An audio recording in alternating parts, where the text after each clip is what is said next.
ಕ್ವಾಲಿಟಿಗೆ ಮನಸೋತ ವೀಕ್ಷಕರು.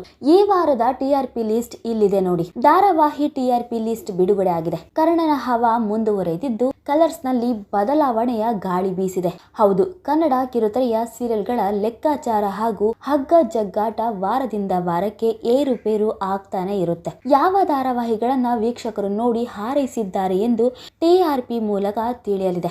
ಒಳ್ಳೆಯ quality content ಕೊಟ್ಟರೆ ವೀಕ್ಷಕರು ಖಂಡಿತ ಕೈ ಬಿಡೋದಿಲ್ಲ ಅನ್ನೋದಕ್ಕೆ ಈ ಸೀರಿಯಲ್ ಸಾಕ್ಷಿಯಾಗಿದೆ. ಈ ವಾರದ ಟಿಆರ್ಪಿ ಲಿಸ್ಟ್ ಅಲ್ಲಿ ಇಂಟ್ರೆಸ್ಟಿಂಗ್ ವಿಚಾರಗಳು ನೋಡೋದಕ್ಕೆ ಸಿಗುತ್ತವೆ. ಮೊದಲ ಸ್ಥಾನದಲ್ಲಿ ಕರ್ಣ ಧಾರಾವಾಹಿ ಇದ್ದು 10.4 ಟಿಆರ್ಪಿಯನ್ನ ಪಡೆದುಕೊಂಡಿದೆ. ಎರಡನೇ ಸ್ಥಾನದಲ್ಲಿ ಅಣ್ಣಯ್ಯ ಧಾರಾವಾಹಿ ಇದ್ದು 9.3 ಟಿಆರ್ಪಿ ಪಡೆದುಕೊಂಡಿದೆ.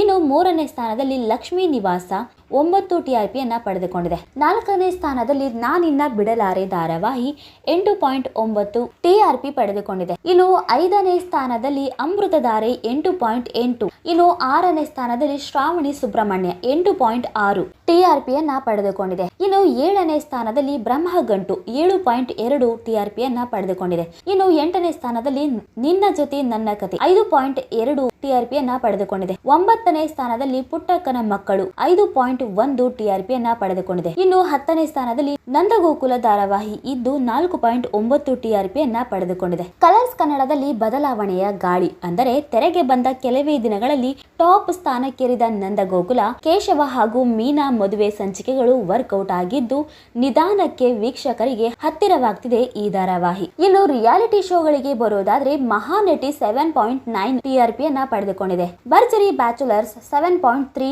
ಟಿಆರ್ಪಿಯನ್ನ ಪಡೆದುಕೊಂಡಿದೆ. ಇನ್ನು ಕ್ವಾಟ್ಲೆ ಕಿಚನ್ 3.1 ಟಿಆರ್ಪಿಯನ್ನ ಪಡೆದುಕೊಂಡಿದೆ. ಇನ್ನು ಕರ್ಣ ಧಾರಾವಾಹಿ ನಂಬರ್ 1 ಟಿಆರ್ಪಿ ಪಡೆದುಕೊಂಡು ನಂಬರ್ 1 ಸ್ಥಾನದಲ್ಲಿ ಇದೆ ಅಂತಾನೆ ಹೇಳಬಹುದು. ನೋಡಿದ್ರಲ್ಲ ಸ್ನೇಹಿತರೆ, ಕರ್ಣ ಧಾರಾವಾಹಿ ಬಗ್ಗೆ ನಿಮಗೆ ಅನಿಸುತ್ತೆ ಅನ್ನೋದನ್ನ ನೀವು ಕೂಡ ಕಮೆಂಟ್ ಮೂಲಕ ತಿಳಿಸಬಹುದು.